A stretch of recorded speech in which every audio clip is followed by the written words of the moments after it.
how many people we've got. I'm just checking with the numbers. Okay.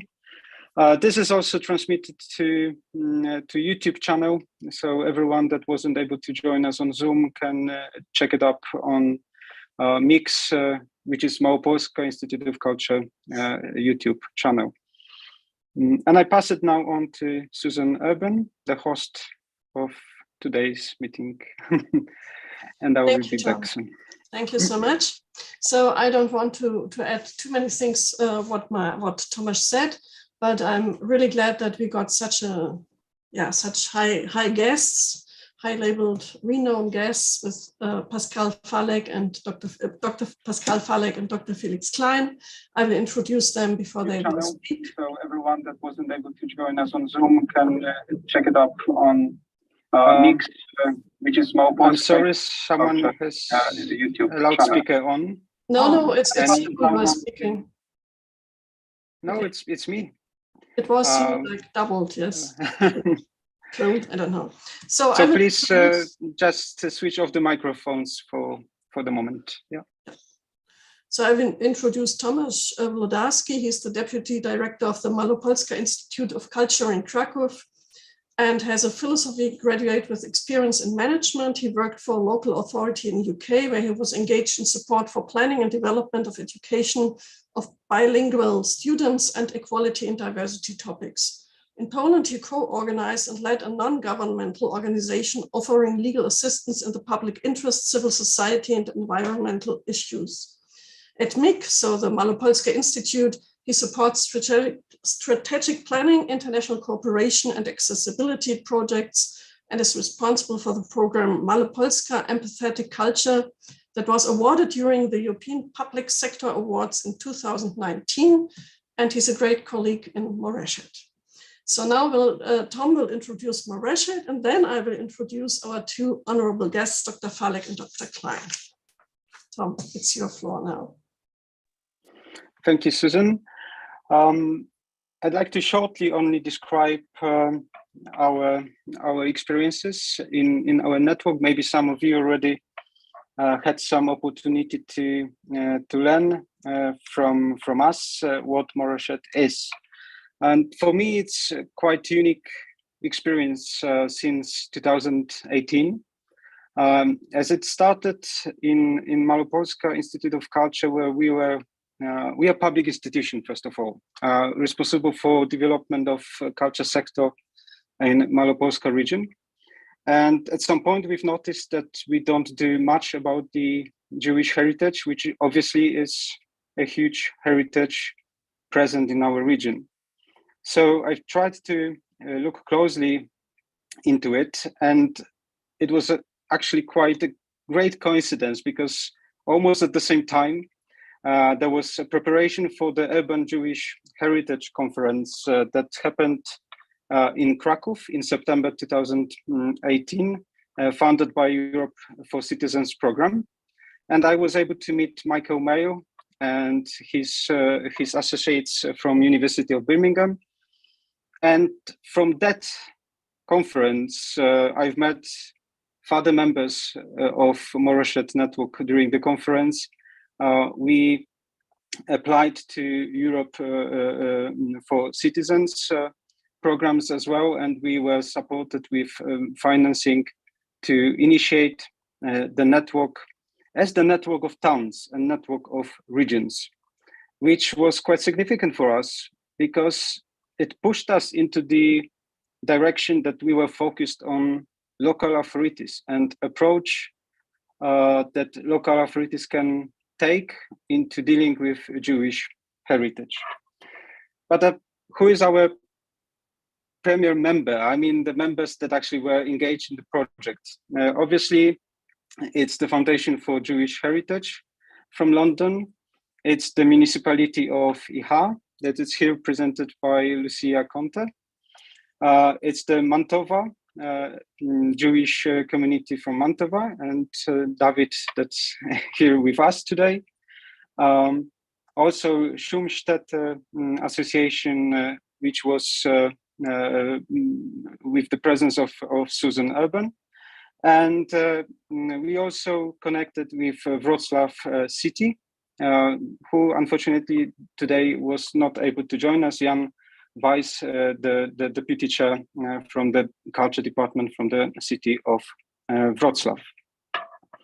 And we initially focused on 5 topics, which were education and Jewish heritage, community engagement with a focus of engagement of youths, intangible heritage topic, adaptive reuse of former Jewish buildings, as well as quite important topic for Krakow, which is tourism and Jewish heritage. Some of the meetings we were able to meet personally, but then with the pandemic period, we were able to meet and organize meetings online. We engaged further 15 local authorities to join us. They expressed as well interest in joining the Moreshet network. But when we concluded the project, we were so happy to be together that we decided to really continue. And we had also this opportunity to use some funding last year to meet in Brussels to discuss the further development of the network and to meet some decision makers at the European level, Commission and Parliament level. We were discussing the publication of the EU strategy on anti-Semitism, combating anti-Semitism and fostering Jewish life, and how we can support the process of its implementation. So the decision was made during the last year that Moreshet network continues, that we want to still be together and engage people from different authorities across Europe to join us. And we want specifically focus in the nearest future on implementation of the strategy with a specific interest on education through the Jewish heritage, education through heritage. We also are interested in current topics of Jewish heritage in Ukraine. We are looking closely into it. We are making some connections, especially in Krakow. We've got some bigger Ukrainian communities that we are staying in touch with.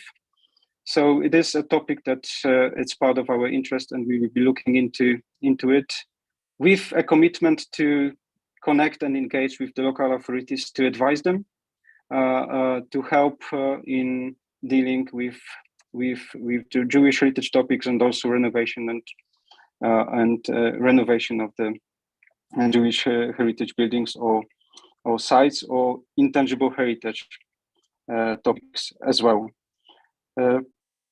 Thank you very much, and I'd like to pass the floor back to Susanne.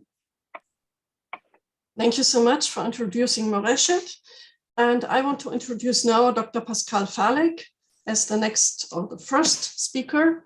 She obtained a grade in contemporary history at the Université Libre de Bruxelles, a master in Jewish studies at Oxford University, a master in European studies in Warsaw, and a PhD in history and civilization at the European University Institute in Florence. Her thesis focused on East European female Jewish students in interwar Belgium. And for sure, she has published scientific papers, for example, in the Cahiers du Judaïsme and the Journal of Jewish Identities. Since September 2011, she worked for the Belgian State Archives on the archival guide on Judaism and the Jewish populations in Belgium in the 19th and 20th centuries. 2014 to 2018, she was curator, and between 2018 and 2020, director of the Jewish Museum in Belgium. Since then, she's policy officer and part of the team in the EU coordinating group combating anti-Semitism. Dr. Falek has an intensive expertise in the cultural sector and questions related to gender, education, minorities and migration, intercultural relations, inclusion and diversity. Pascale, thank you so much for joining us and presenting the EU strategy combating anti-Semitism and fostering Jewish life and its possible impact on projects, the EU and education. And now the floor is yours. Thank you so much. Thank you very much, Susanne. Good afternoon, good evening, everyone. I'm very pleased to be here today, and I'm very pleased to thank you for organizing this meeting. And as a follow-up, as Tomasz said, of the meeting we had in person a couple of months ago in Brussels. So I will start. I have about 15 minutes, and I will present the strategy, but also its implementation today. So. As you all know, anti-Semitism is still on the rise today. The European Commission stands firmly against all forms of anti-Semitism. Today, contemporary anti-Semitism can be found in radical and fringe groups espousing right-wing, left-wing, or Islamist extremism, but also it can be found in the very center of society.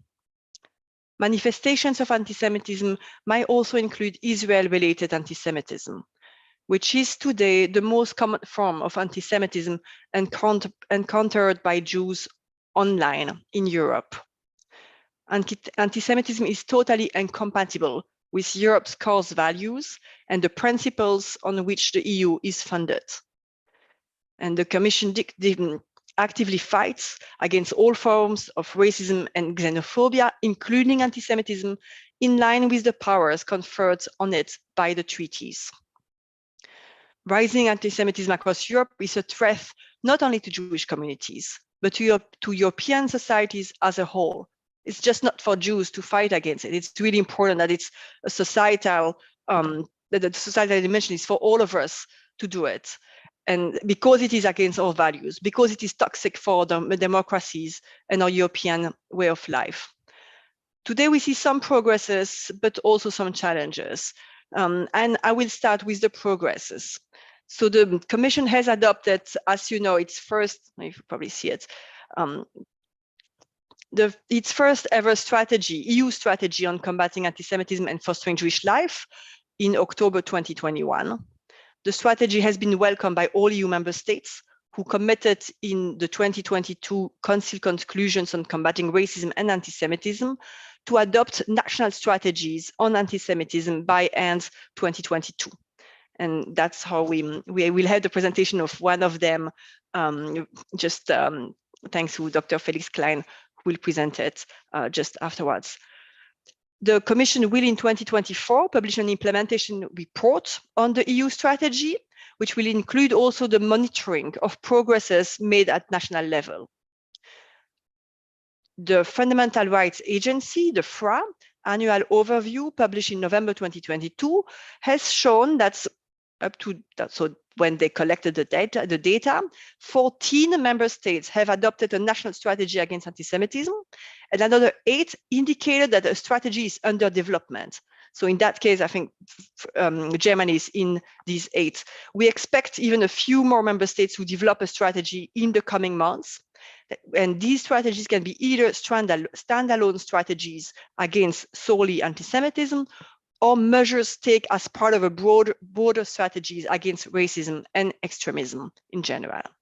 And in the last months, we were really pleased to see Germany, France, and even lastly, Spain adopting their national strategies. Others have taken the pen, currently finalizing their plans, and we are really looking very soon to welcome the strategies from the Netherlands and Hungary, notably. Go to the state of play of the implementation. This strategy foresees targeted actions across 3 pillars and seeks to place the EU firmly in the lead of the global fight against anti-Semitism. It's complementing the measures within the EU with international efforts along the 3 pillars. Pillar 1, preventing and combating all forms of anti-Semitism. Pillar 2, protecting and fostering Jewish life in the EU.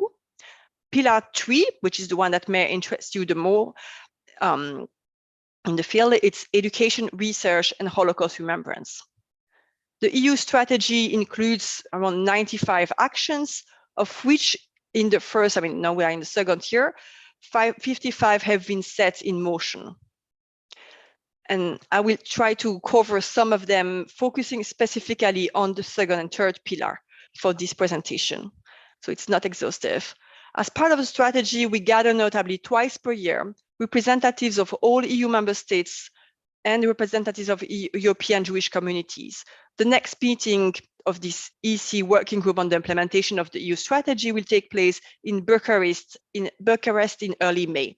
And it's also the place to address issues related to education, cultural heritage, and there will be also a specific focus this time, specifically on Ukraine and Moldova. Other type of action initiated by Austria in cooperation with the Fundamental Rights Agency and the Commission. 11 EU member states signed the Vienna Declaration last May to commit to develop common methodology on recording anti-Semitic incidents. And that's extremely important, as you know that for now, data collection of anti-Semitic incidents in the EU are not harmonized. And we also need to develop the reporting and collecting of data anti-Semitic incidents online, and I'm pretty sure that Mr. Klein will come in also on the online recording, since Germany is really advanced on this issue. Regarding the recording of incidents, I don't know if you are aware, currently the FRAS, the Fundamental Rights Agency, has a survey, is surveying anti-Semitic perception of anti-Semitism, among Jewish population in 13 EU member states. The survey is open to be filled in until the end of April, and we strongly encourage those who identify as Jews or who know any Jewish members in their member country to spread the word and to share the form, because it's really important that we have a high reach regarding population complete, so that we can make policy. We say it's 20 minutes filling this form to change 5 years of policy work. I'm going now, after the recording of incidents and your help on that part, to Jewish life. A key issue for Jewish community is the possibility for Jews to practice their religion, including by having access to kosher food. We know that it's particularly a sensitive and complicated issue today. There were some potential bans, threats for potential bans in some kind of ritual slaughter in some countries, and also even just the discussion about it reinforce the perception that members of religious minority groups are unwelcome in those countries. So to address this issue, the Commission has organized in Brussels in October 2022 a conference entitled Freedom of Religion with regard to religious slaughter, in partnership with several international organizations, the UN, and it's facilitating the exchange of good practice between EU member states, national authorities, and religious communities. And last month, Finland has chosen not to ban religious slaughter, to allow freedom to practice religion for its religious minorities. So we see that some of the actions have really some concrete results. Another action of the strategy was to encourage more to engage more with civil society. So to this end, we have organized last year the first ever civil society forum on combating anti-Semitism and fostering Jewish life. It took place in November 2022. It gathered around 200 participants. We also had workshops specifically on Jewish life, on Jewish culture and heritage. And we will organize it again in 2024, and we'll be very pleased to have all of you, or some of you at least, participating to this really, big exchange on specific topics, all topics based from online hate speech to cultural heritage to recording of incidents, just in this huge forum taking place in Brussels. At this forum, we have launched an initiative of the strategy entitled Network of Young European Ambassadors to Promote Holocaust Remembrance. This was part of the 2022 European Year of Youth, and the network will aim to have a digital and a physical component. Indeed, we know today that Holocaust survivors recalling their stories have been the best vaccine against anti-Semitism, against fueling hatred. And as the last survivors of the Holocaust are passing away, we must find new ways of remembrance. And it is even more crucial as our societies are becoming more diverse, as young people have less attention span, and that we know that those survivors are leaving us. Despite the Holocaust being commemorated and taught in many EU countries, a lack of knowledge still exists among the general public. One action of the strategy, a new one to be developed, is to build a participatory Holocaust memorial in Brussels. So a participatory Holocaust monument that will be held in Brussels with other monuments, or at least, no, to say that, with basis in the different member states, in all the capitals, basically. To start this process, a dozen of EU representations have held commemorative events and reflect on the concept of European remembrance last January. And we are discussing now also with the IRA experts how to develop it. We're discussing with different experts in the field of arts, but it's really also to continue to have this, both the reflection on the concept and then the artwork and the memorial coming in. Another action also on the Holocaust remembrance is to create a network of sites where the Holocaust happened, which might be extremely relevant for you. Sites such as hiding places, deportation places, killing sites from all over Europe. We really want to strengthen the connections and the international cooperation between those Holocaust sites. We also work closely with the IRA on this project, but you may hear again about it in the coming months, and we may have to discuss also to what extent how many sites will be considered when the Holocaust happened locally, and in some countries it's almost in every street that something has happened. So how to market and how to make sense about it, it's under reflection. Holocaust remembrance is today an EU funding priority through the remembrance strands of the SERV program, so the Citizens, Equality, Remembrance and Values program. With a dedicated budget of 10 million euros for 2023. The call is, as you know, currently open, and we invite you to apply. It will close in June. Another call that also might be relevant for you is the Equal call from the SERV program, and the deadline is, again, also in June this year. Among the numerous initiatives that were funded and started, the project that started in January 2023, is notably the European Days of Jewish Culture that you may all know, with around 400,000 euros. So it's the first time it's funded through the SERV program. And the Commission has been funding, as you probably also know, other projects on culture, on cultural heritage, such as the Jewish Digital Cultural Recovery Project, which develops a comprehensive database of information on Jewish-owned cultural assets that were plundered by the Nazis. We also pursue the work done to protect Jewish cemeteries of Europe, capitalizing on the results of the two previous European Parliament pilot projects. Jewish heritage is really an integral part of European culture. And that's something that you may probably not know, but the EU also funds and promotes Jewish heritage in the neighborhood countries. And there were two projects for which funding have been allocated that will be starting very soon. One in Sarajevo, so the EU will fund and will contribute to the funding given to the Jewish Museum of Sarajevo. And so the main synagogue, for those who have been there, is like a huge, massive, terrific synagogue that is turned into a museum. And also in Morocco, for which like cultural heritage in Morocco will be protected and promoted with EU funding as part of the neighborhood policy. To give you some other news, tomorrow we will publish a report, written by Dr. Jonathan Boyd and Dr. Kate Kahn-Harris from the GPR Institute on the field of research on contemporary anti-Semitism and Jewish life. So as you may know, as one of the action of the strategy is to establish a research hub, a EU research hub on contemporary anti-Semitism. Today, you have research done on contemporary anti-Semitism, mostly in the US, in Israel, in Canada, but there is no central hub in Europe. So the idea was first to really map what is at stake in the fields of contemporary anti-Semitism and Jewish life in the field of research. Now that we have this report published tomorrow, we'll continue the work and with the research community and with the aim to create a real research hub.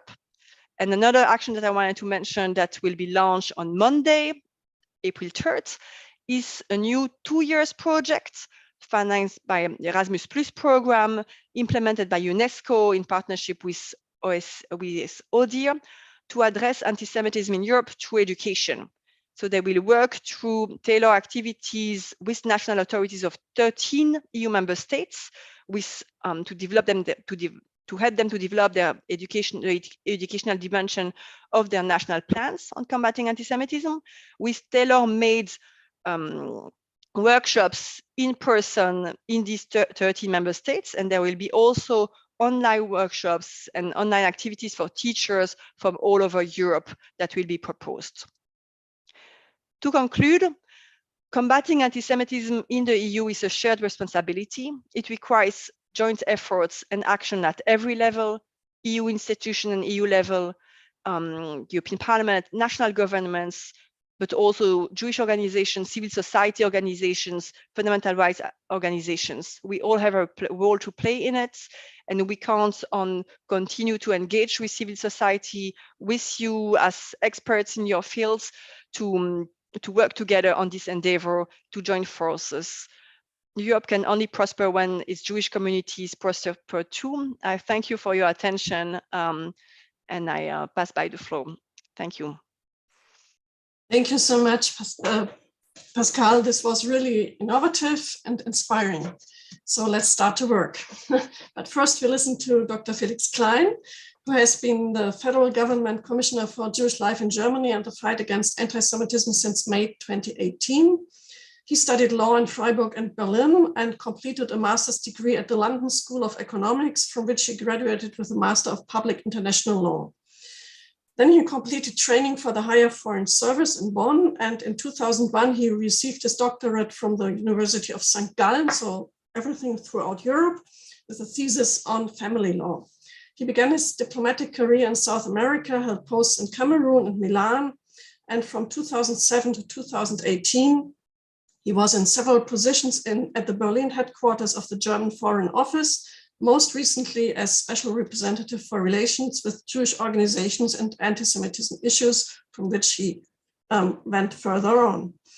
And Dr. Felix Klein is deeply interested in, and I have to add this, and attached to classical music.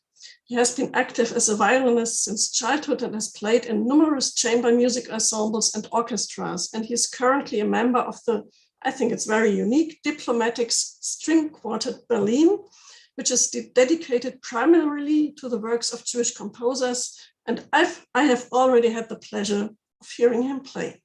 So you have the floor, not with your violin today, but with the German strategy against on combating anti-Semitism and fostering Jewish life, which was on a high speed, somehow like implemented in November 2022.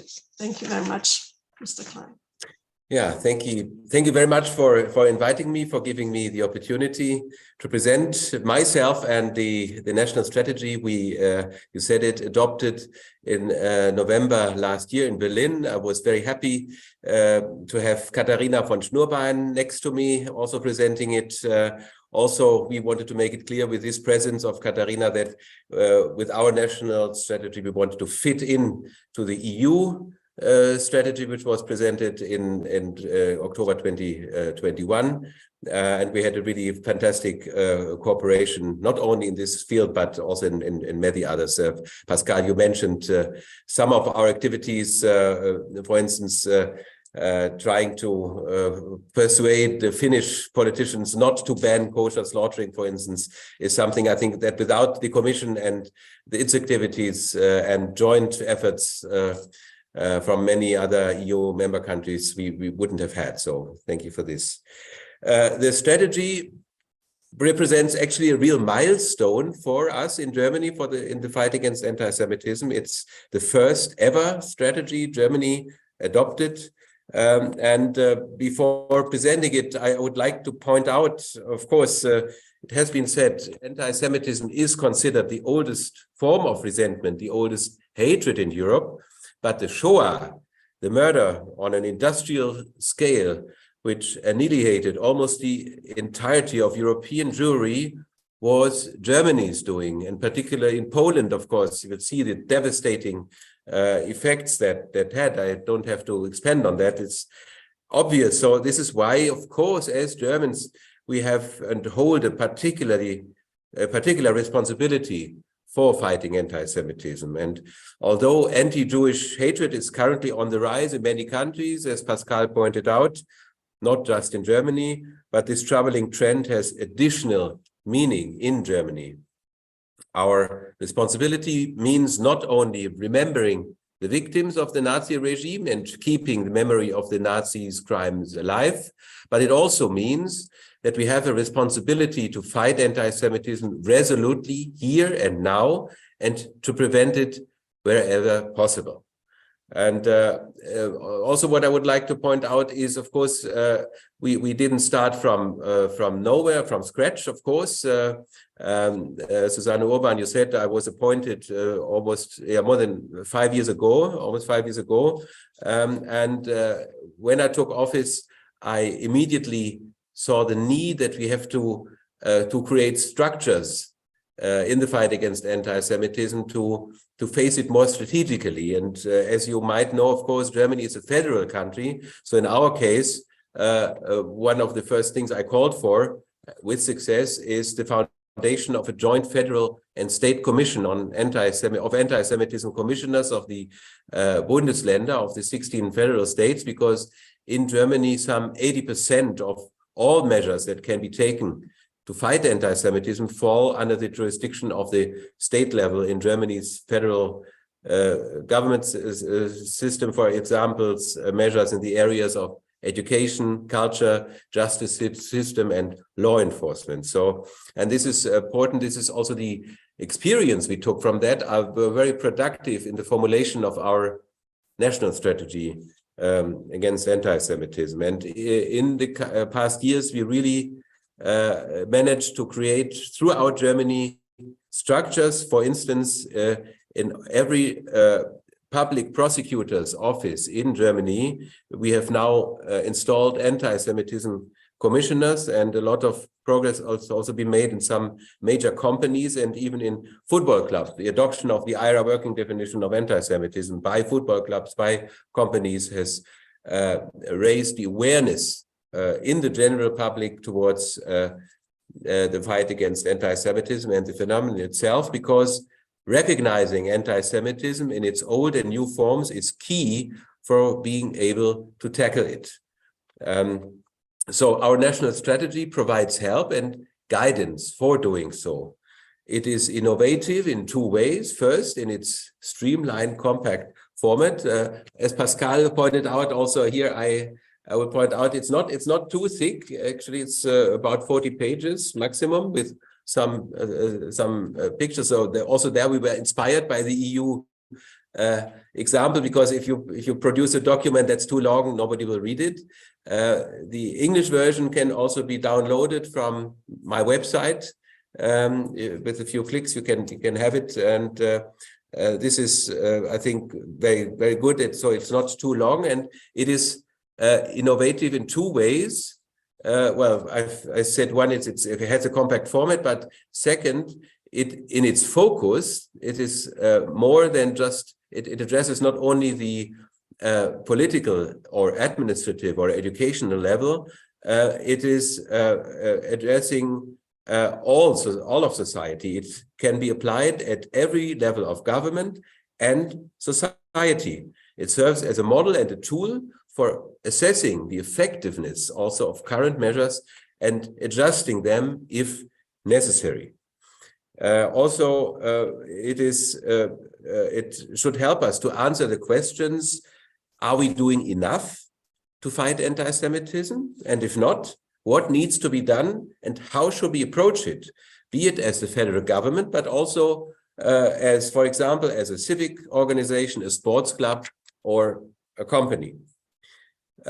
So our national strategy provides a matrix of 5 action areas to answer these questions, and 3 cross-sectional dimensions. And the objects of the 5 areas of action are all interconnected. So what do I mean with the cross-sectional dimensions? These dimensions are first, in every measure we take into account in the fight against anti-Semitism, the perspective of those affected by anti-Semitism must be included systematically. So if you provide measures in education or punishment of anti-Semitism, the perspective of those concerned must be taken into account. So that's a cross-sectional dimension. The second is the creation of structures so that approaches can be made permanent. You know, when I'm not there anymore, someone will replace me, and so it doesn't matter what Felix Klein is doing, but we have to create structures in the fight against anti-Semitism. And third, of course, this is self-explanatory, the digital RAM as a cornerstone of our interlinked society has to be taken into account. Anti-Semitism expresses itself in the internet and social media, that's clear. So what are our action areas we've identified in our strategy? The first is, and Pascale also mentioned it, of course, the data collection, research and situation report that looks at what kind of information on anti-Semitism is available and how we can improve, expand and share this knowledge.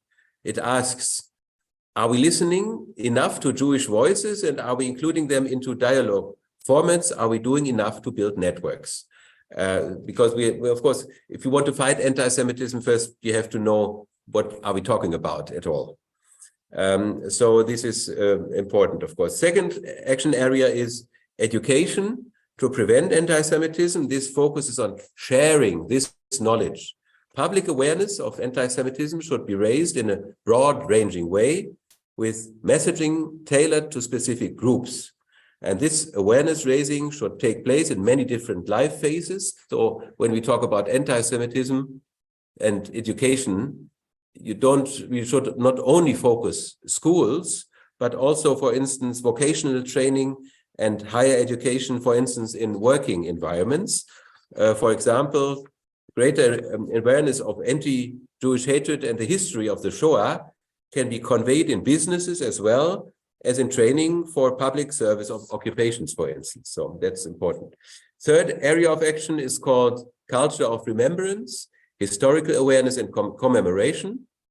Of course, critical awareness of history is the foundation for keeping memory alive.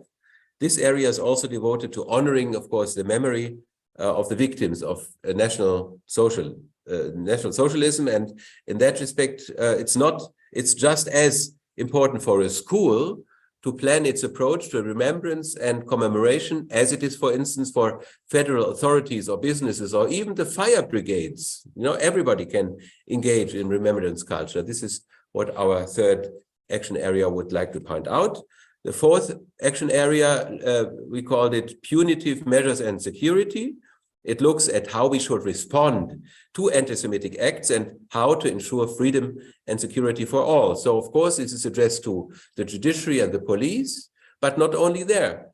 A football club has to react when, for instance, the Hitler salute is shown in a football stadium. Then the football club has to decide, should we ban this person for the rest of his life from the stadium? Or can we talk to this person? What can we do? So this is very important as for the police, but as it is for civil society. And the fifth action area we called Jewish history and Jewish life. Today, this focuses on empowering the Jewish community and making it more visible.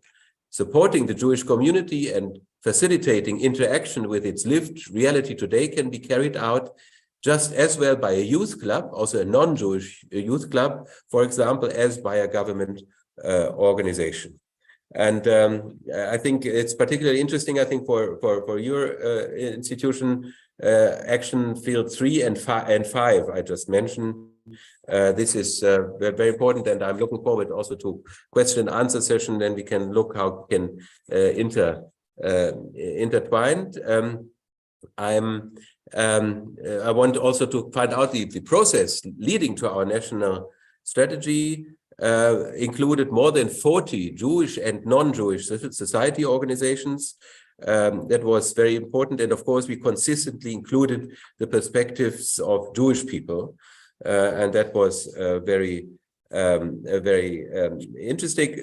Pascale already pointed out that the EU Commission will evaluate and monitor, well, first monitor, then evaluate the national strategies. I'm really looking forward to this process. And in the EU working group, you mentioned, Pascale, already, we talk about this process. This is really a very good and fruitful process, I think.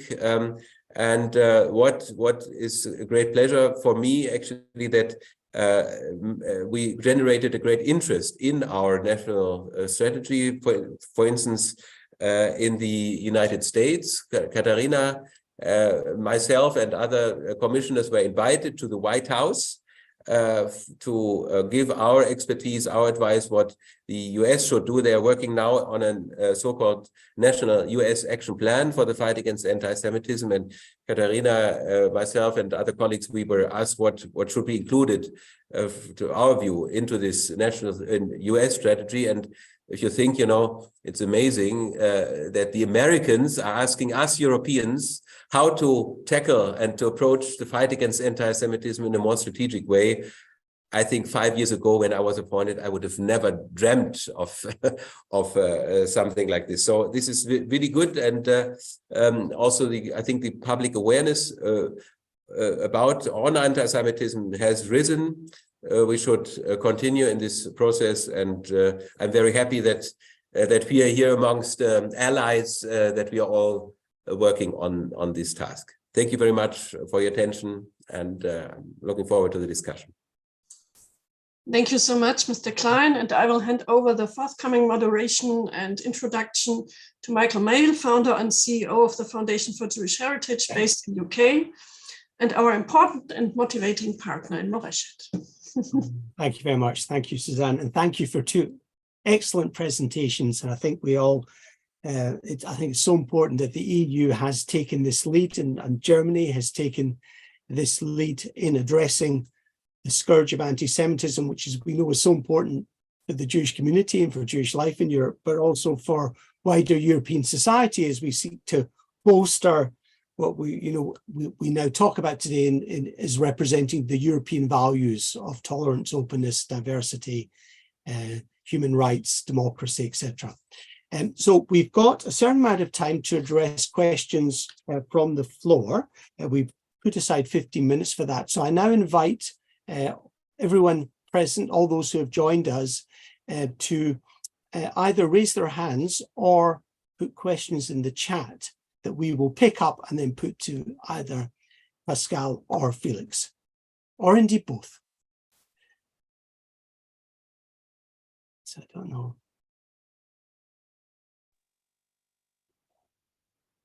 Maybe I'll kick off and ask a question. Can I ask you, I mean, just in terms of the time frame of this, I mean, what, both in the context of the EU and the national context of Germany, I mean, how long do we think this will go? And, you know, there's always that question of, you know, what happens when the funding ends? It's a classic question. And how do we, you know, do we feel that we can kind of structurally change things that will ensure that there will be continuity and that this, addressing this agenda becomes embedded in the frameworks of the EU and the frameworks of Germany? So if I could put that to both of you. Who wants to go first? Pascale, you go first. I can go first. Thank you, Michael, and thank you, Dr. Klein, for, I need first to mention also that we can't, I mean, we have been working together. Felix Klein has come to Brussels for this conference on freedom of religion and to different events, and it's very important to have this partnership. And it's also, this is, as you mentioned, like the time frame and how we put it in structures. It's also by establishing this strong network of special envoys. So to have, and it's really clearly set up in the strategy, in the EU strategy, that we really, the Commission is encouraging all member states to appoint a national coordinator, special envoy, or it depends on who you form it, to have a national strategy, to adopt the IRA definition. And it's, as Felix Klein said, even if I'm not there, it will continue because there is a strategic plan with a time frame, because there is a structure in place. This EU strategy goes until 2030. So it's a 10 years plan. And it was very important for us to make sure it goes not only within this mandate of the Commission. As you know, we have election next year, and everything can be reshuffled after the election, like in all elections. But basically, just it was important strategically when we establish a strategy to have it at a long time frame. And by then, we really hope that the structure will be in place, that national coordinators will be appointed in all countries with mechanism, and that the question, also the issue, will be mainstream across all policy areas. Okay, that's great. And Felix, would you also like to comment? Yeah, well, the establishment of the networks is something which will last. Yeah, of course, we started with it, and I think EU working group, the network of coordinators, that will last as our standing commission, federal and state commission.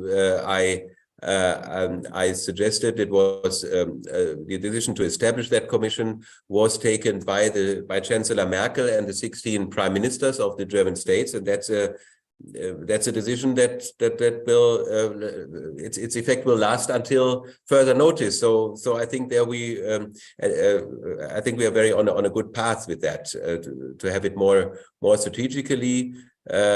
Second question, of course, is the funding. That's more complicated, of course, because funding expires. You know, when the budget is over, you need to find new funds, new structures. But I think in the fight against anti-Semitism, we see the concrete effects of what NGOs can do in the field, particularly of, for instance, remembrance culture. That's fantastic, because there we have the possibility to involve civil society, schools, etc. In that, and the relationship between the money spent and the effect you have is very good, very positive.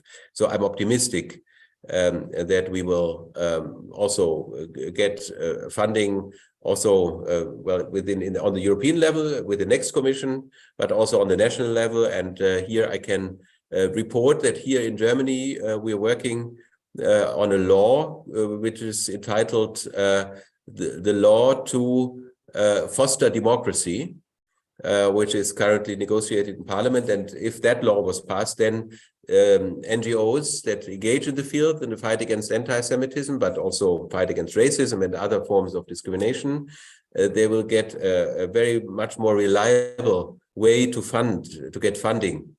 Because I don't know what, in many of your institutions, it's really problematic that you spend so much time on the question, where do we get our funding from? And you should rather focus on the actual topic you're pursuing. And that's the idea of that law. Of course, we have difficult times in finding money for this kind of activities, and we have the war between Russia and Ukraine, and European support for Ukraine, etc., and the effects of COVID-19. So it's more difficult to get to look for money, but I'm optimistic that we will be able to set up also financial structures that will last. Yeah, awesome. And in some ways, it's, I'm thinking the kind of irony that at the one level we want a kind of step change, and that we want this to have a higher priority and to somehow become embedded in the system. Of course, the aspiration is that anti-Semitism in due course will decline, and therefore this will be less of an urgent issue within European societies. We've kind of got this dichotomy. Let me call upon Peter Puchta, our colleague from Poland, from FOJ, would like to ask a question. So, Peter, if you can unmute yourself. Yes, I believe I'm already unmuted. So yes, we can hear you, Peter. We can hear you.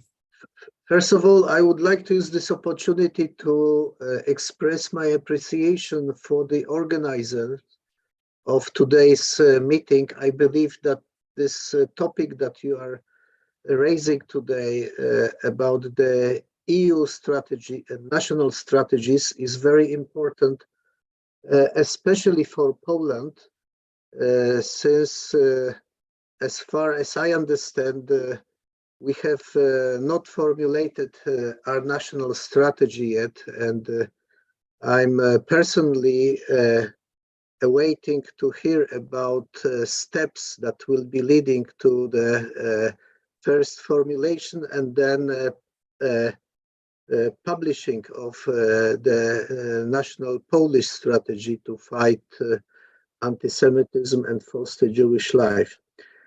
And my question to the participants, especially to Pascale, is whether you know which institutions of central governments in each member state are responsible for developing such strategies. I understand that in case of Germany, the coordinator of this is Mr. Klein and his team, but in other member states that do not have such individual members of government in their structure, where is the responsibility lying? I would like to ask for your information and experience in this issue. Thank you very much, Mr. Purta. It's a good question indeed, and it shows also the diversity of the question of how the issue is addressed and tackled in the 27 EU member states. So in some countries, the Ministry of Internal Affairs is taking the lead. In other countries, it's directly under the Prime Minister office. In others, it's more on education. In some, even in Hungary, it's some with the Foreign Affairs. So it really depends of the country. In some, it's the Justice Department. So it depends of the in each country, the coordinator, if there is one appointed, is attached to another ministry, and it's for each country to decide how they do it. But for Poland, as you mentioned, indeed, they do not have a plan yet. I met yesterday, I had a chance to address the issue with Piotr Gliński, Deputy Prime Minister and Minister of Culture. He did not answer my question. I mean, I said that I would welcome to see the plan being presented. And as you know, the country government, the party and the government, the peace, they have a specific view on the issue, and they strongly believe that they do a lot on anti-Semitism and on Holocaust remembrance. If you listen to their discourse, they even made, and it's a public event, so I can refer to what they said yesterday. So Mr. Gliński said yesterday that record of incidents in Poland show that they have less anti-Semitic incidents in Poland than in Germany. And the points, Hungary will adopt a strategy. They say they will adopt a strategy very soon, that it's almost ready, or at least there is a first draft that is ready. Then the question will be also to see what is in it.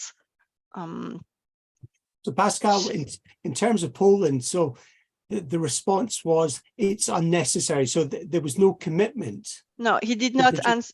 No.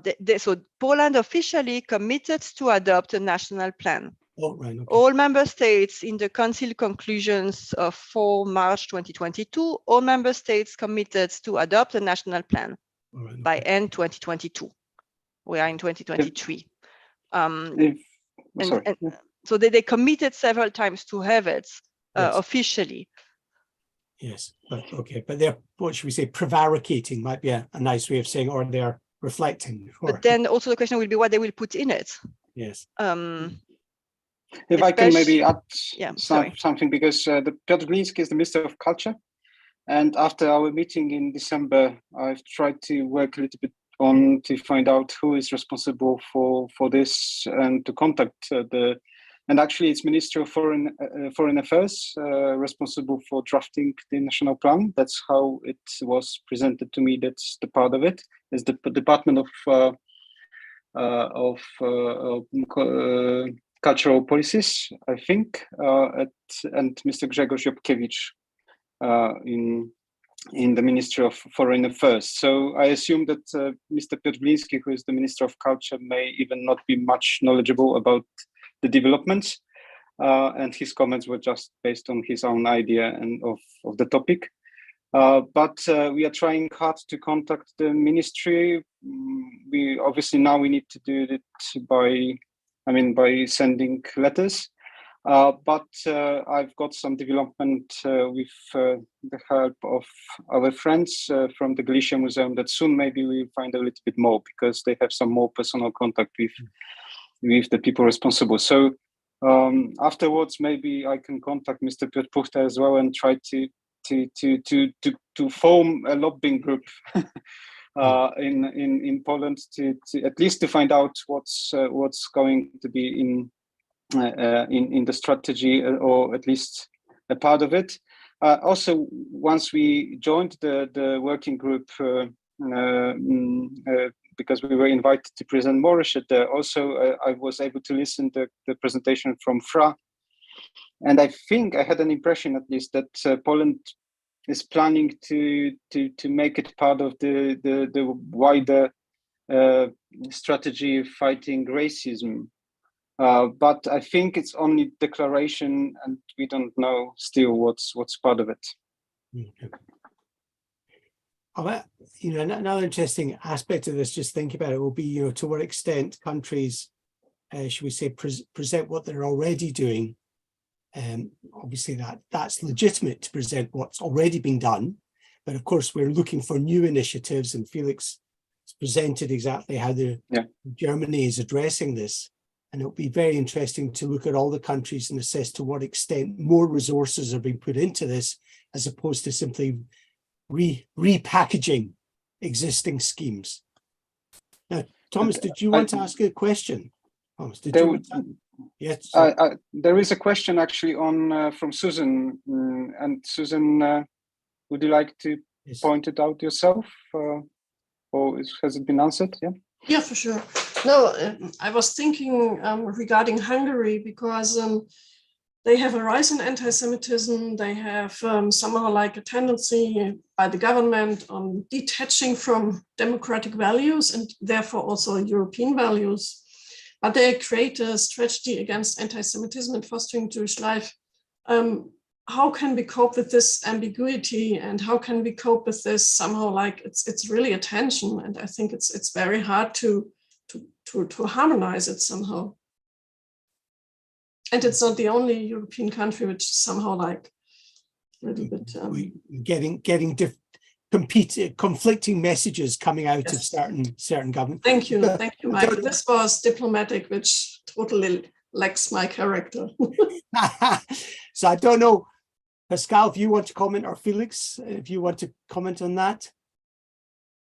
I think Pascale showed we have bilateral problems also with the Hungarians, but maybe Pascale knows the recipe. The recipe, I don't know, adopts. The case of Hungary is particular. As you know, they put quite a lot of funding on Jewish heritage recently. Yes. The Jewish community, the Jewish life in Budapest, at least, is vivid, flourishing. There's a lot of things going on there. They don't seem to have the same security issues, at least on Jewish life, like synagogue, what you can organize Jewish festivals, etc., that in other countries.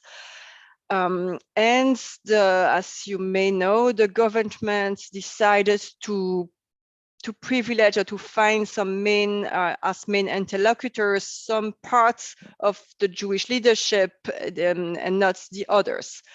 So it also creates tension among the Jewish community. We'll see the developments. As I mentioned before, there will be an action plan that will be presented by Hungary. We'll also see what's in it, and not only predict.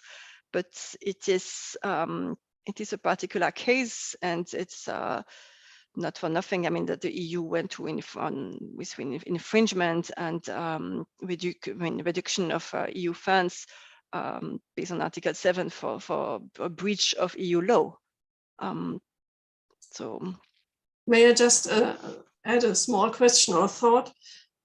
Do you think it's possible that through these action plans or strategies that you can somehow, like, again, attach much more European values or bring back European values? Do you think it's possible?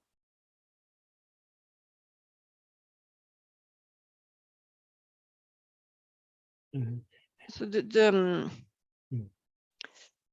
it's supposed to be part. I mean, we will monitor, as Felix said, the Commission will monitor what's in the strategies. That will be the next step. But indeed, those cases, I mean, Hungary and probably Poland, it's complicated. Also from the start, as you see, I mean, you are saying there is a rise in anti-Semitism in the country. They argue the contrary. Then we go back to the recording of incidents. Yes. And as you were saying earlier, Pascale, we've got this situation where actually in Hungary, in some ways, there's been a lot of investment from the government into preserving Jewish heritage and to presenting the Jewish story. So yeah, it is, you know, there are different aspects to this. It's tricky, but of course you're trying to move forward in a consensual way, recognizing that everyone has formally signed up to this initiative and are committed to implementing the program, and that's what we're now looking for. I'm conscious of the time. We're now just Michael. Sorry, I just wanted to make a small comment still at this point, and I think Mrs. Falek once raised her hand, isn't it? Yeah. I mean, two small comments. I mean, obviously, I'm quite aware that in Poland we have quite a topic of anti-Semitism, but also I think there is a lot of people committed to work on Jewish heritage, because we are quite aware that Jewish heritage has been somehow repressed in our community for the manifold reasons, also because of the atrocities that happened in the past. And what I'd like to somehow, I mean, it's thank you, but also I appreciate the fact that in the German strategy, the position of culture is quite high. I mean, and for some reason it's quite obvious, because we are talking about the community, we are talking about the history, but on the other hand, I have an impression as well that we are talking about the strategy of fighting anti-Semitism. We talk a lot about the forces of punitive measures and that sort of stuff. But I'm quite happy that the culture and the community and the history is there. And I think at some point we in Poland have an advantage of having strong cultural institutions. I mean, me personally, I'm representing cultural institution, and each municipality in Poland by law has to have a cultural institution. And this is quite a potential, I think, to work on the history, to work on heritage, and make a change, make an impact by using education through heritage.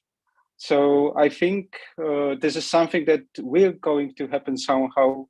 At least will be pushed by some of the networks of cultural institutions. It would be great if it would be part of the strategy, because it would be really using a tool that it is in Polish law, that it is in Polish infrastructure of public sector, to really address anti-Semitism and to promote Jewish life, or at least promote remembrance of Jewish heritage in a positive way.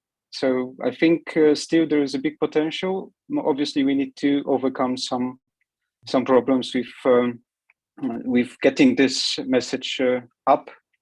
If it's a problem, we will do, at least in our region, whatever we can to push it forward. And using Moreshet network, we will try to as well express it in other committees and groups. The idea, Tom, is that that we're changing the environment, or promoting a certain environment within the EU that will support all sorts of efforts that are being done locally and regionally to address the subject. So I think that's the driving mission of what this initiative is all about. Okay, well, look, I think we will now bring that to a close. I mean, I think it's been absolutely fascinating to listen to the both of you. We're so grateful to you, Pascale, and to you, Felix. I mean, I thought it's just very interesting to think at the kind of macro EU level, Pascale, what you presented, and then to look at it from a country perspective, in particular a country like Germany, where we know it resonates so strongly. So we're very grateful to you and very encouraged by what we've heard about this very important initiative for Europe, for the Jewish community, and indeed for Moreshet, and as we address how we can make our own contribution to ensure that this agenda is delivered. We're now going to move on to 2 case studies and talking specifically around implementing Jewish heritage preservation projects. The first one is going to be presented by Susanne, and I will just quickly introduce her. So Susanne has been the head of reporting and information in the Antisemitism office in Hessen, which is part of the University of Marburg. Prior to that, she was managing director for the Shum Cities Association, and therefore part of the team that successfully achieved the inscription of the Shum sites into the UNESCO World Heritage List. And this was hugely significant because it was the first time that an exclusively Jewish site had been recognized through the UNESCO listing. And prior to that, she was head of historical research and education at the International Tracing Service, the Arlsen Archives in Germany. And she's researched and published extensively on a range of topics. Susanne, I will hand over to you.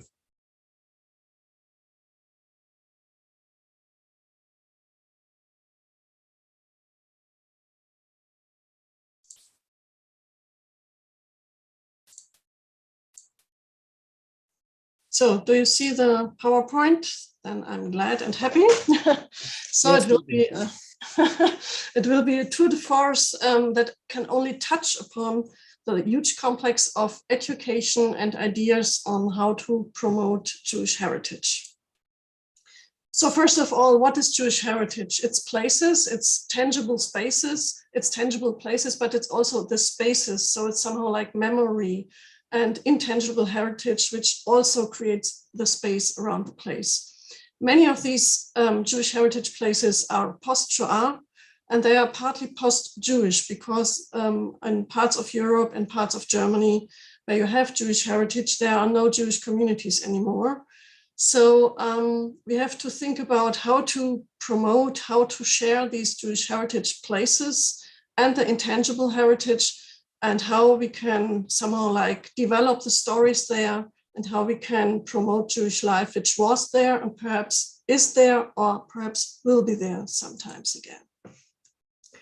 So we think that constant education is one really important thing. So start early and implement an interest and somehow like trigger an interest and kindle the flame, not to let it out. And what we also think we need authentic images, so not to create stories, but to tell stories which are true, which were there, and which you can share there.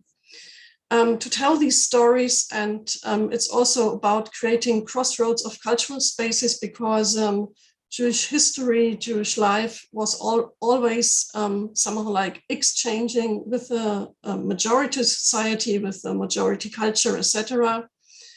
And which is also, or what is also important, is to connect people to these places and to make them feel responsible for these places. And this also mirrors the diverse societies and multiple experiences and backgrounds, which you can find in the places, but which you will also find in the people whom you connect to the spaces. These post-Shoah, post-Jewish spaces and places, they mirror, and here you see images from the White Stork Synagogue before and after the renovation. So you see layers and layers in these Jewish heritage places from Jewish life. You see destruction time and again and reconstruction, but you also see resilience to create Jewish life there time and again, to come back or to stay and create the place anew. In the post-Shoah Jewish places, you often need discovering, because you don't know each and every heritage, Jewish heritage place, you need preservation. So you need experts, and you also need to have concepts of an adaptive reuse without somehow like a misuse of these places. And in the best way, if you don't have a Jewish community, you always create a space for encounters and for these today's cross-cultural exchanges. So if you look at the Worms Synagogue from 1034 to today, what we see first is an architectural icon, because after this first or the second synagogue, which was built after the Crusades in the 12th century, it was somehow like a role model or prototype for synagogues in Europe, from Vienna, from Krakow to Prague to many other synagogues, which were set up like a small warm synagogue somewhere else. What you also have there is the reconstruction and the resilience as well, which I was touching upon before. So you have like 4 times of destruction before the Nazi era in the Worms Synagogue, and it was rebuilt time and again at the same place, and the community didn't leave. So you have like a Jewish tradition of 900 years before the Holocaust, which was somehow like an nearly unbroken tradition. And this mirrors Jewish life much more than talking about victims and persecution. And you also, so you have the whole Jewish history in Germany and also in Europe in this small synagogue, which is a very decent building. And you also have the Holocaust and the post-Shoah debates. Can you create a space of Jewish life in a space where you don't have a Jewish community? And all these debates were also reflected in the UNESCO application, it's also reflected in the UNESCO inscription of the Shum sites in 2021, because it was somehow said it's not only a prototype, but you also have this long Jewish tradition, and you have again since 20 years a flourishing Jewish community in Mainz, which is also part of the, or it's the owner of the synagogue in Worms. So you have these many layers, and you have mirrored the whole, I would say, the whole Jewish history in Germany in one building. And this is very important or of huge value for education. When we look at the Jubilee in 1934, it was 900 years of the Worms Synagogue. And I like this quote: a covenant was created between this space and fatherland, between home, country, and spirituality. This is the spirit of Worms. And this was the head of the Jewish community of whole Germany then, Dr. Leo Beck. But 4 years after this quote, the synagogue was burned down and turned into rubble. But you see here in this quote what this building meant for the Jewish community in Germany. When we look after the Shoah, it was rebuilt between 1957 and 1961, but it was then a synagogue without a community. It was mainly politics, but it was also rebuilt not as a mirror or the real reconstruction of the synagogue of 1934. It was really back then, somehow like adapted, because the women's part of the synagogue was then turned into a remembrance hall and a room where exhibitions and festivities of today's community take place. So it's somehow split up into a synagogue now and in a room within the synagogue, which mirrors the whole history. And it was not free of huge debates, because many survivors and emigres from Worms said, how can you rebuild a synagogue without a community? So it was also a very German debate, in my opinion, perhaps the first German historians debate post-Shoah. And then you have in Worms the intangible heritage connected to the synagogue.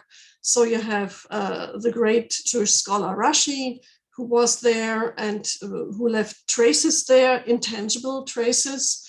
And you have the women's spaces. So you have the women's part in the synagogue, you have the huge mikveh, and you have all these spaces where Jewish women somehow were much more emancipated than perhaps in the 17th century, but we speak here from the 12th and 13th century. And the whole history was then packed into a very small museum in Worms in 1924. And the history of this museum, and that it was then somehow like the treasure trove of the Worms community, and it reflected the proudness and the attachment to the homeland, to the fatherland of Germany and the home country of Worms, is very touching, and it talks about the huge abyss which was opened by the Shoah. And you can mirror this not only in the Worms Synagogue, but also in a book which was somehow taken each and every day to the Worms Synagogue, the Machzor of Worms, the prayer book of Worms, which was illustrated in Würzburg, came to Worms in the 13th century, and was used up to 1933 in the Worms Synagogue each and every day for each festivity. And it survived pogroms, it survived the Shoah, and then it was turned to Israel as a somehow like homeless Jewish heritage. So you see, like this book on the move, it also mirrors everything which you have in Jewish life. And it's much more Jewish life than persecution and the Holocaust. Also attached to the Worms Synagogue, it's the golem figure made from letters, numbers, and clay. And this legend started in Worms, and this myth of the powerful figure started in Worms, created by a great rabbi of the family of Kalonymos, after his wife and daughters were murdered in the 12th century. And he created this idea of a figure of protection, perhaps also of revenge and resilience. So it's also that you have not only someone who was a victim, but you have someone who reacted. And this is also Jewish life, not a passive victim. And if you look at the figure of Golem, you have the whole pop culture in there, from songs to films to movies, up to Superman in the 1940s, created by Jewish illustrators, and in the US, reacting to the Holocaust. So you have here this trying to be powerful, to have a reaction, and to have also, to be not a silent victim. This started in Worms as well. So if you look at this 1,000 years of Jewish history, you can also talk with people who have ancestors in the family of the founding fathers of the Kalonymos family from Italy and Greece and Holy Land.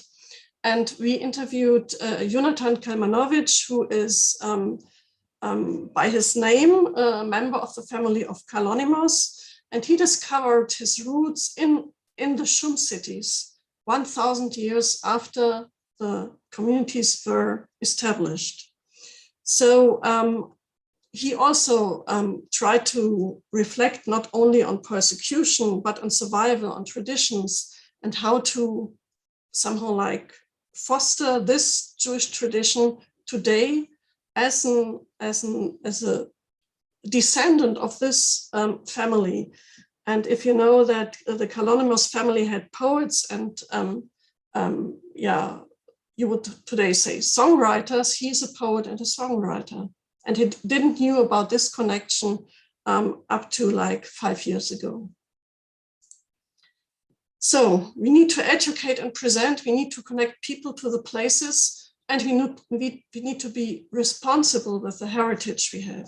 We need to be careful.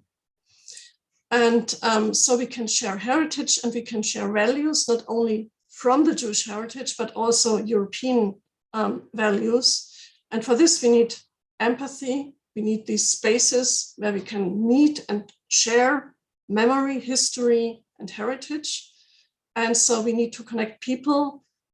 And it's a Jewish tradition. You need to tell stories, because the Jewish tradition on Pesach, on Passover, what we have next week, we tell stories from very, very long ago. And this is something in the Jewish tradition we can also do with or promote in the Jewish heritage places, to tell stories, to make this Jewish tradition of telling stories and put it into today, and to have this tradition very lively. This was my tour de force, and I thank you for your attention.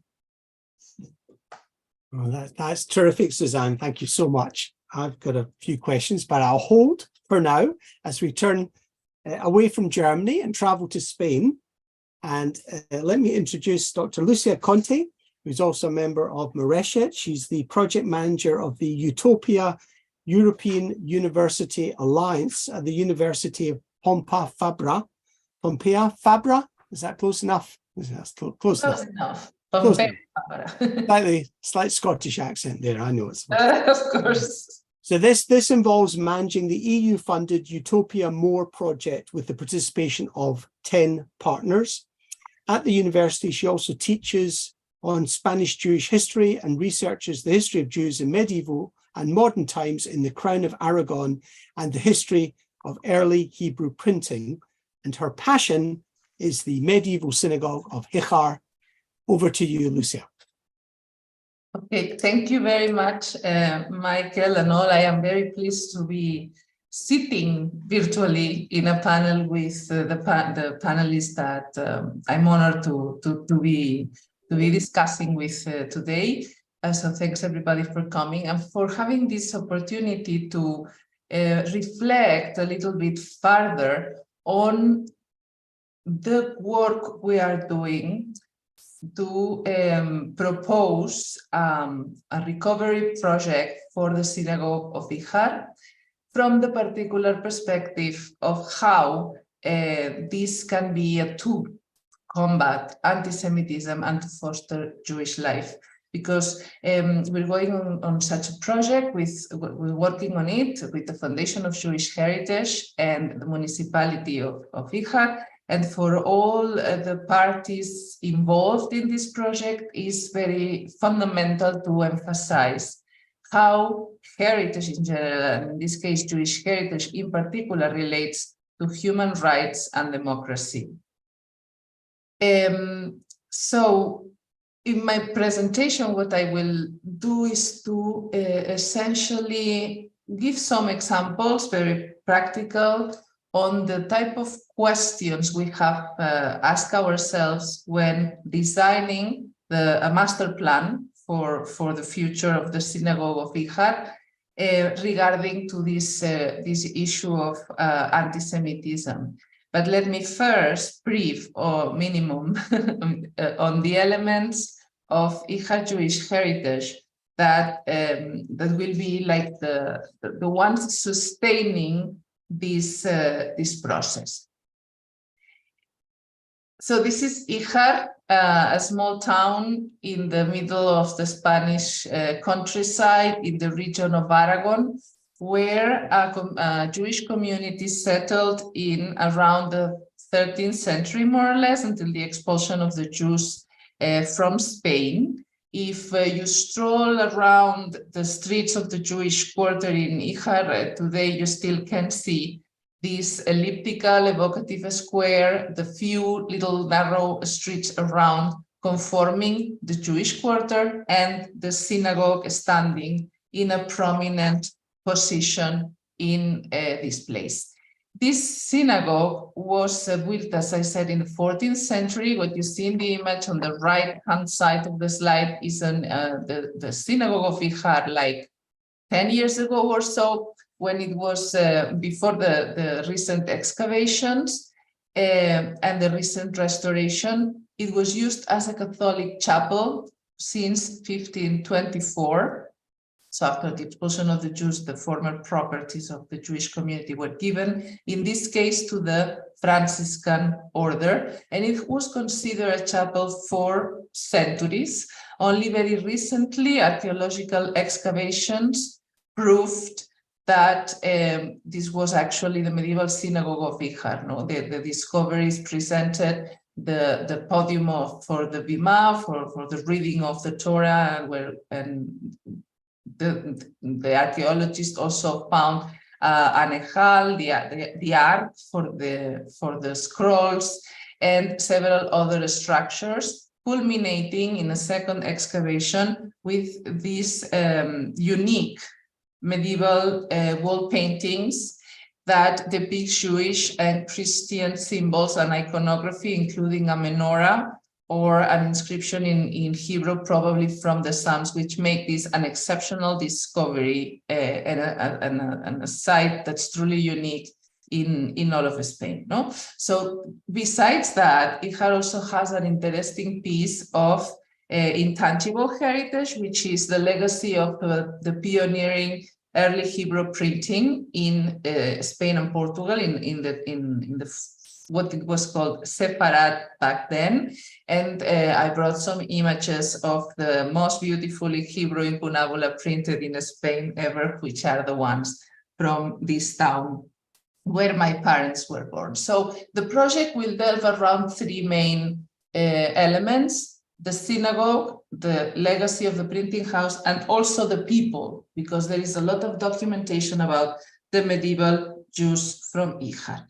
And around these three elements, we propose the creation of the synagogue of a heritage center. But then, now, if we want it to be a vital, modern center for intercultural dialogue and exchange, if we wanted to contribute to make Jewish culture and Jewish experience more widely understood, appreciated, and celebrated in Spain, well, there are some things we have to wonder.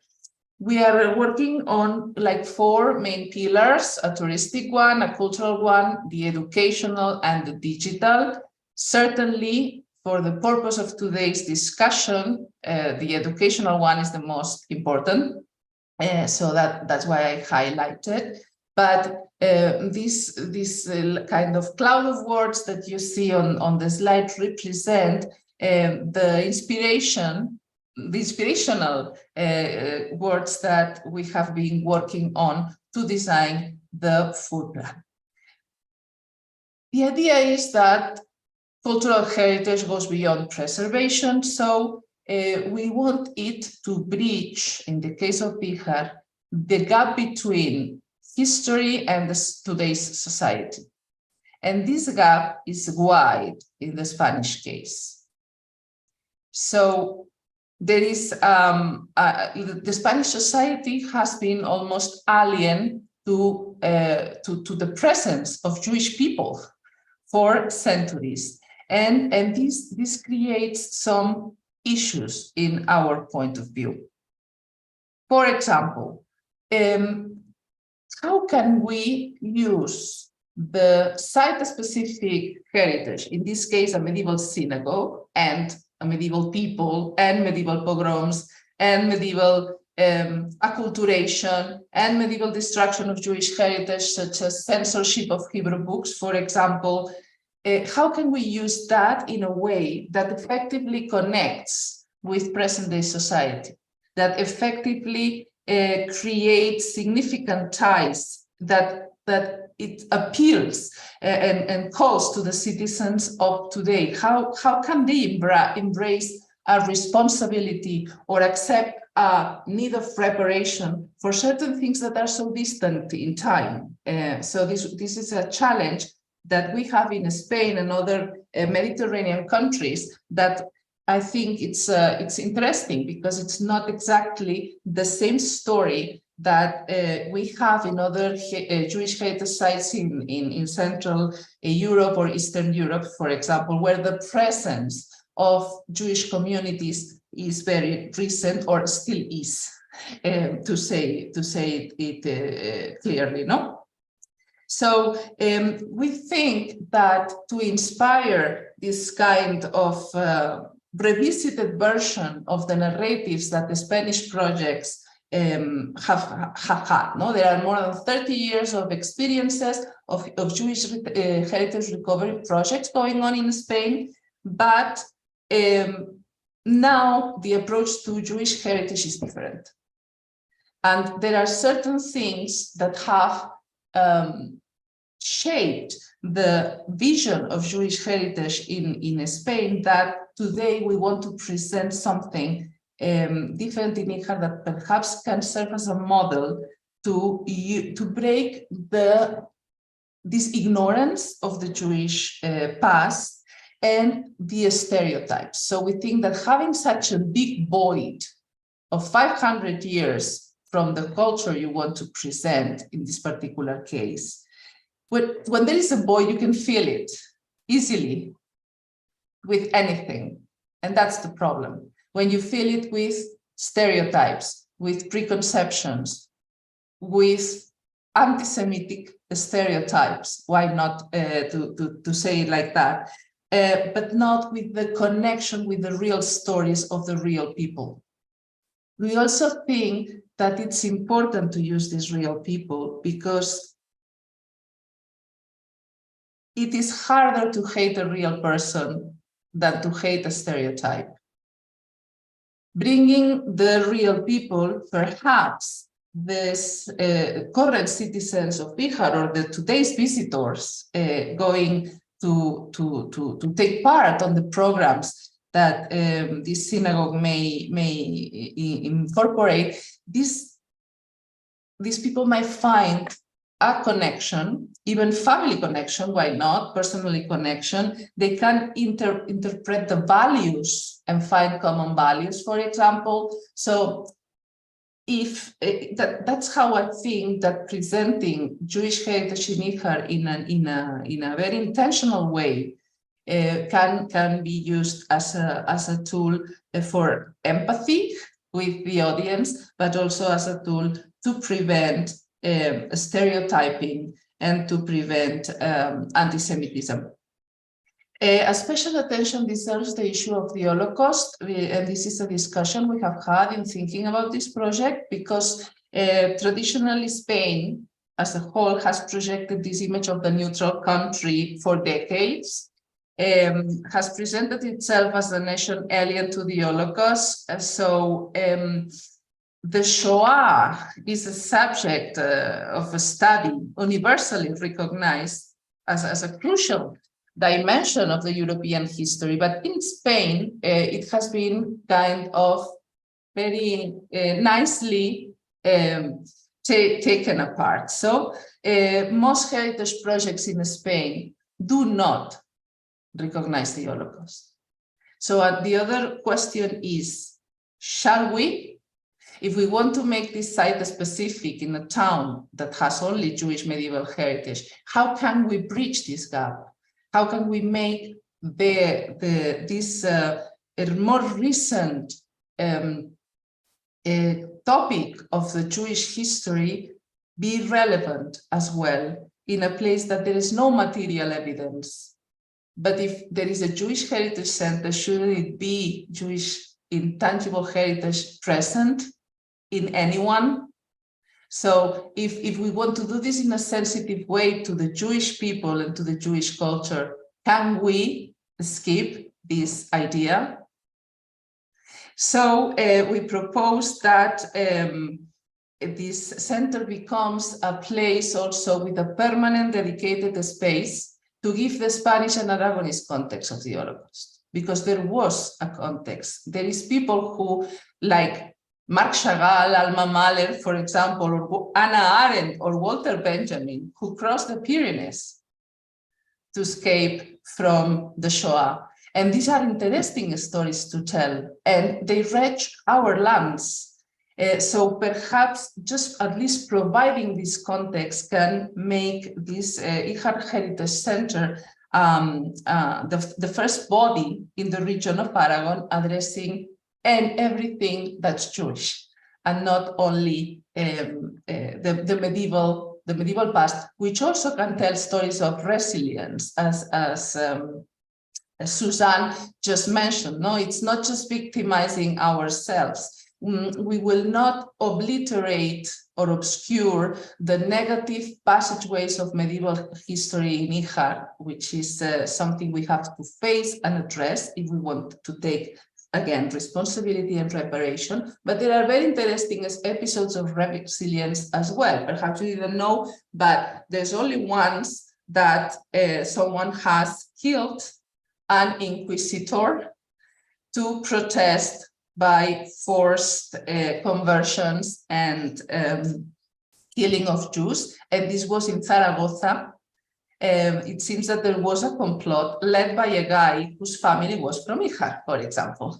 So there are these stories of resilience. I don't know if killing an inquisitor can be considered a positive event, but in any case, it's a story of resilience, no? So I don't know, I think we don't have much time, so I wanted just to throw these ideas to share with you the kind of reflections that we have in this cradle process, because it's in the cradle, the project now, and we have the opportunity ahead of us to use this narrative, use these principles that are guiding our reflection to align the Synagogue of Hijar with the Council of Europe interest in promoting these fundamental European values of human rights, cultural diversity, intercultural dialogue, and bringing Jewish heritage closer to the European citizens. This is why we also, and finally, present a project where the Jewish communities in Spain are important stakeholders, because it's time for Jewish people and Jewish sensitivity to be also part of a Jewish heritage project, which it will be something pretty new in Spain. And as Samuel Gruber wrote, Jewish heritage can be a powerful tool to strengthen Jewish identification and to promote the idea of Judaism has its place in present-day society, even if there are no Jews in a given place. But it can be also a way to help Spanish Jews of today reinterpret their past and shape their identity.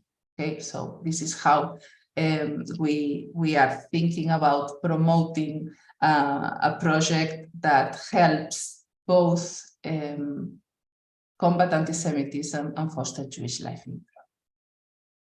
Thank you.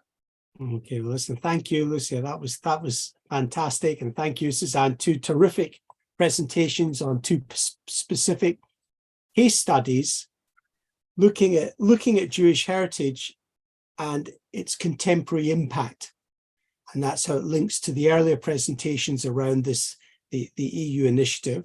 So we're now going to open up for a final round of questions, either to Susanne or Lucia, or indeed if people want to raise any questions from the earlier two presentations, we'd also welcome that.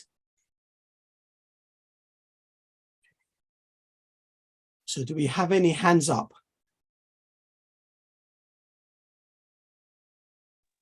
No, we don't have hands up at the moment. There's no hands up.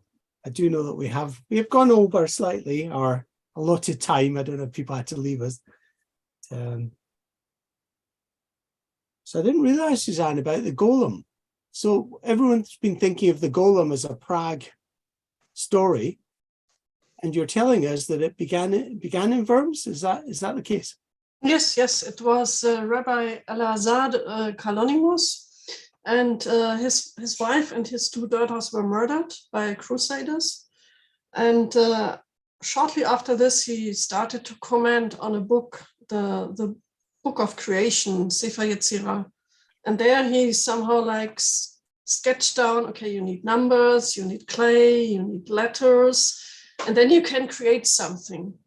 Yes. And from his idea, it went to Rabbi Löw to Prague, and it was really like from there going to pop culture, and still movies are not the golem, but it's somehow this idea of something that helps you, rescues you, and is somehow like a tool of defiance.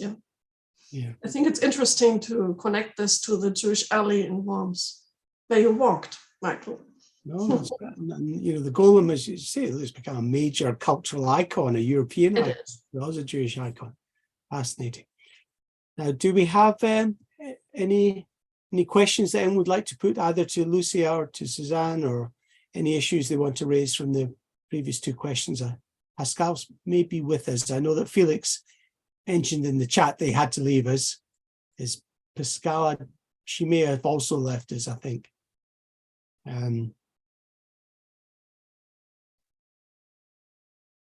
No, is it? Okay, well, look, that's if possible, I would like to ask both Lucia and Susanne, because I understand that there is, may I ask question? Yes? Yes, yeah. Okay, so I understand that you have a very thorough program for both places, and I would like to ask how you are covering all your activities. What is the source of your budget? Do you have some instruments that are covering the activities offered by the local authorities, maybe by the central government? How you are functioning concerning the expenses? Okay, Susanne, do you want to go first? As I'm not anymore in the SHUM sites or in Worms, I was also referring to projects I did do there. And the app on SHUM was the last thing I finished in January, in September last year. But I know that, or I had some like half fundings or half sponsorships and half from the cities or from the association's budget. So it was very low budget projects. But we also did an exhibition. We only had like 100,000 to 20 euro, so it was a really like a small budget, but it worked. So I think you can work with small budgets, but since I'm not there anymore, I don't know what educational projects there are or if there are any, but I think they work now on visitor centers. I think that's for all three cities. That's what I know now. Okay, Lucia? Yes. Thank you. Well, the project has not literally started yet. So one of the things we are doing with the master plan is precisely thinking about where to find sources to fund the project. But some of the possibilities and ideas are, besides, of course, European Union funds and national funds, national Spanish funds, there are many allocated to the region of Teruel where Hijar is, because it's a very small, tiny rural area. And in order to prevent rural exodus, there are funds to create cultural and business innovation things in the area around. So one is just public funds.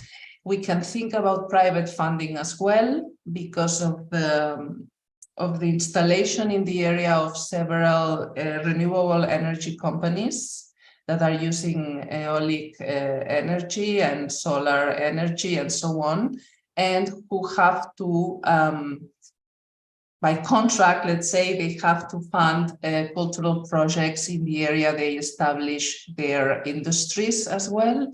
So, and of course, we might count on private donors. You are all welcome to donate. So we'll see, because we still need to have this feasibility study done in terms of funding, but these are some of the ideas we're working with. That's great. Well, thank you. Thank you.